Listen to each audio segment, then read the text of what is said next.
ہمارے جنرل صاحبان بھی، باجوہ صاحب کہاں ہیں؟ باہر ہیں، اور جتنے صدر بنے سارے باہر، وزیر اعظم سارے باہر، نواز شریف صاحب باہر، سارے چیف جسٹس سارے باہر۔ انہیں پتہ ہوتا ہے کہ ہم نے اس ملک کی کچھ کیا نہیں ہے۔ اگر وہ اچھے کام کریں نا تو ہر مسجد میں ان کا استقبال ہو، ان کا احترام ہو۔ یہ کام اچھے کرتے ہی نہیں ہیں سوائے لوٹ مار کے۔ جتنا بھی ہے ہمارے سارے کے سارے ان کے سب کے اثاثے چکے، ہم تو کہتے ہیں قرآن و سنت کا نفاذ ہو، اور اس کے بعد سب سے پہلے علماء کے اثاثے چک ہو۔ علماء میں بھی ایسے بہت سارے ہیں جو خوب لوٹ مار مچائے ہوئے ہیں، علماء میں بھی ایک بڑی تعداد ہے جو میرے اثاثے سب سے پہلے چیک کریں، اور اس کے بعد ہر عالم کے چیک کریں، اور یہ شرعاً حکم ہے، آپ جائزہ لیں اور ان حکمرانوں کے اثاثے چیک کریں۔ پاکستان کے اگر حکمرانوں کے اور سب کے اثاثے چیک کیے جائیں، غریبوں میں تقسیم کیے جائیں، تو میرا اندازہ یہ کوئی غریب نہیں ملے گا آپ کو۔ ایک طرف ایک غریب 5 مرلے کو ترستا ہے، 5 مرلے تو چھوڑیے، ایک مرلے کو ترستا ہے۔ میرے پاس ایسی عورتیں آتی ہیں جو کہتی ہیں ہمیں ایک 15 فٹ بائی 15 فٹ یا 16 فٹ بائی 16 فٹ ایک چھوٹا سا کمرہ دے دیں، ہم غریب ہیں، کرایہ نہیں دے سکتے۔ اور ایک طرف ایکڑوں پر زمین ہے، اور ہمارے سردار خان نواب جو ہے ایکڑوں پر 1000 ایکڑ 2000 3000 4000 ایکڑ زمینیں جو انگریز دے کر گیا تھا، یا انہوں نے قبضہ کر لیا۔ ہمارے علاقوں میں ہم خود جانتے ہیں، بلوچوں میں جو وہاں کا وڈیرا ہوتا ہے وہ چپکے سے قبضہ کرتا ہے، اور غریب اس کے پاس طاقت نہیں ہوتی بولنے کی۔ اگر وہ بولتا ہے پولیس اس کے ساتھ ہوتی ہے، وڈیرے کے ساتھ، پولیس سردار کے ساتھ ہوتی ہے، پولیس خان کے ساتھ ہوتی ہے، اور ان کی زمینیں آہستہ سے وہ ہڑپ کر جاتے ہیں۔ ایسے مگر مچھ ہیں یہ سارے سردار خان نواب، ہمارا سیاسی نظام، ہمارا فوجی پولیس کا نظام، یہ سارے ایسے مگر مچھ ہیں کہ پتہ ہی نہیں چلتا، لوگوں کو کھانا شروع کر دیتے ہیں۔ اس کا حل یہی ہے کہ پاکستان میں قرآن و سنت کا نفاذ آئے۔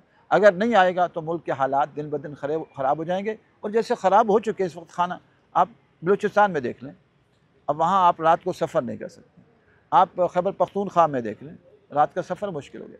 کتنے علاقوں میں تو ڈاکوؤں کا راج ہے، ڈاکو لوگوں کو پکڑ کر لے جا رہے ہیں۔ تو اس کا ایک ہی حل ہے کہ اللہ تعالیٰ جس کی ہر چیز پرفیکٹ ہوتی ہے، اس کے ہماری آنکھ کا نظام پرفیکٹ ہے، زبان کا نظام پرفیکٹ ہے، اور دل کا نظام پرفیکٹ ہے، دماغ کا نظام پرفیکٹ ہے، گردوں کا، معدے کا، اور اس کے پھل سبزیاں ہر چیز پرفیکٹ ہیں۔ آپ کوئی سبزیوں میں عیب نہیں نکال سکتے۔ آپ سبزی کی جو بناوٹ ہے، پھلوں کی بناوٹ ہے، پورا میڈیا آپ بھرا ہوا۔ آپ ذرا نیٹ سے پوچھیے، چیٹ جی پی ٹی اور دیگر نیٹ سے پوچھیے آم کے فوائد بتاؤ، وہ آپ کو فوراً سارے فوائد بتائے گا، انار کے فوائد، سیب کے فوائد، فلاں چیز کے فوائد۔ اب یہ ساری بطور غذا بھی ان کا استعمال ہو رہا ہے۔ ہمارے چینلوں کو بھی چاہیے کہ غذائی علاج لوگوں کو بتائیں، اور یہ جو انگریز کی دوائیں ہیں ان سے ہم بچنے والے بن جائیں۔ ان کے بہت سائیڈ ایفیکٹ ہیں، ابھی آہستہ سے پتہ چل رہا ہے، اور قوم کو پتہ، اب تو ایسے ڈاکٹر پیدا ہو گئے۔ تو ہمارے چینلوں کو تربیتی چینل بننا چاہیے، اس میں آپ صنعت قوم کو سکھائیں کہ ہم کون سی، آپ ایسے لوگوں کو جو صنعت کے ماہر ہیں ان سے بتائیں کیا کیا صنعت ہے، ہم کیسے کیسے جانور پال سکتے ہیں، پرندے پال سکتے ہیں، اور کیسے ویلڈنگ کا فن کیسے سیکھ سکتے ہیں، تعمیرات کا نقشہ کیسے بنا سکتے ہیں، اور آپ فارم ہاؤس کیسے بنا سکتے ہیں، ایسے ہی آپ سبزی اور پھل کیسے لگا سکتے ہیں۔ تو اس سے تربیت ہوگی۔ آپ جب بنا سنوار کر لڑکیوں کو لائیں گے اور ان سے خبریں پڑھوائیں گے، تو اب ایک آدمی جب دن کو 8 10 15 خوبصورت لڑکیوں کو دیکھے گا، تو بنی سوری لڑکیاں جب دیکھ لے گا تو شام کو اس کو اپنی بیوی کیسے اچھی لگے گی؟ اس کی بیوی سے لڑائیاں شروع ہو جائیں گی۔ اور ایسے ہی ایک عورت جب ایک خوبصورت لڑکے کو دیکھ رہی ہے جس کا کام ہی بن سنورنا ہے، ابھی جو ہمارے میڈیا میں لوگ لڑکے بیٹھے ہیں، لڑکیاں بیٹھی ہیں، ان کا کیا کام ہے؟ ان کے تو میک اپ پر گھنٹہ گھنٹہ لگتا ہے، اور بن سنور کر آتے ہیں۔ ایک عورت نے بیچاری نے گھر میں جھاڑو بھی دینا ہے، گھر میں بچے بھی سنبھالنے ہیں، بچوں کے نخرے بھی اٹھانا ہے، اس کو دودھ بھی پلانا ہے، اس کو کھانا بھی کھلانا ہے، سب کچھ کرنا ہے۔ پھر شام کو شوہر آئے، وہ تو 10 15 دن کو لڑکیاں دیکھ چکا ہے، تو شوہر اپنی بیوی اچھی نہیں لگتی، لڑائیاں شروع ہو جاتی ہیں۔ اور ایسے ہی برعکس بھی ہے کہ عورتیں بھی لڑکوں کو دیکھ رہی ہیں۔ تو جو شریعت کے اصول ہیں وہ ہمارے فائدے کے لیے ہیں، اس لیے ہمیں حکم ہے قل للمؤمنین یغضوا من ابصارہم، کہ مومن مردوں سے کہہ دیجیے نظریں نیچی کر دیں، اور مومن عورتوں سے کہہ دیجیے نظریں نیچی کر دیں۔ ہمارا سارا میڈیا ملک کو تباہ کر رہا ہے، اس لیے بچے اور بچیاں گھروں سے بھاگ رہے ہیں، اور پھر اس کے بعد معاملہ انتہا کو پہنچ جاتا ہے تو قتل تک، حالانکہ قتل نہیں کرنا چاہیے۔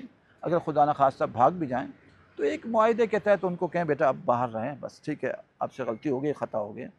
لیکن ہمارا جو سارا سسٹم ہے، ہمارا میڈیا کا اور ہمارے ملک کا سیاست کا نظام، فوجی نظام، عدالتی نظام، میڈیا کا نظام اور تجارتی نظام، بلکہ ایک بات میں اور آپ سے کہوں گا، ہمارے مسجدوں والے بھی بڑے ظلم کر رہے ہیں، مسجدوں کے اندر بھی بڑا ظلم ہو رہا ہے۔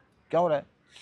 پہلے اذانیں ہوتی تھی سپیکر کے بغیر، پھر سادہ سپیکر آئے، اب ڈیک سپیکر آ گئے، ڈیک بڑے، اس کی آواز بڑی ہیوی ہوتی ہے۔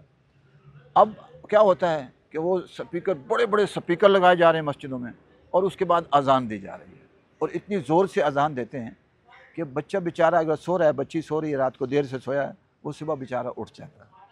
تو شرعاً یہ جائز نہیں ہے، یہ ناجائز ہے۔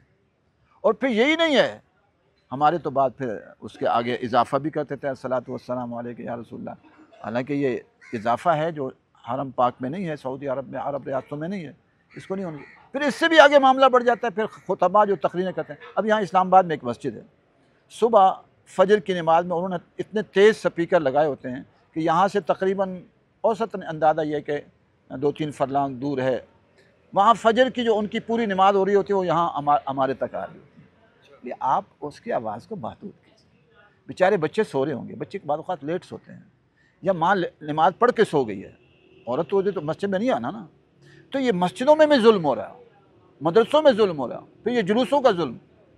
اسلام میں کوئی جلوس نہیں ہے، صحابہ کرام نے کوئی جلوس نہیں نکالے، یہ ظلم ہے۔ آپ سیرت النبی کے نام پر جلوس نکال رہے ہیں، اب کتنے راستے بند کرنے پڑ جاتے ہیں آپ کی سیکورٹی کے لیے، لوگ بیچارے پریشان ہو جاتے ہیں۔ پھر ہمارے شیعہ جو آزاد ہیں وہ بھی بڑی تعداد ہے ان کے تو بہت زیادہ جلوس ہیں، اس سے لوگ بیچارے، کوئی دودھ لینے جا رہا ہے، کوئی سبزی لینے جا رہا ہے، اس سے ہم متاثر ہوتے ہیں۔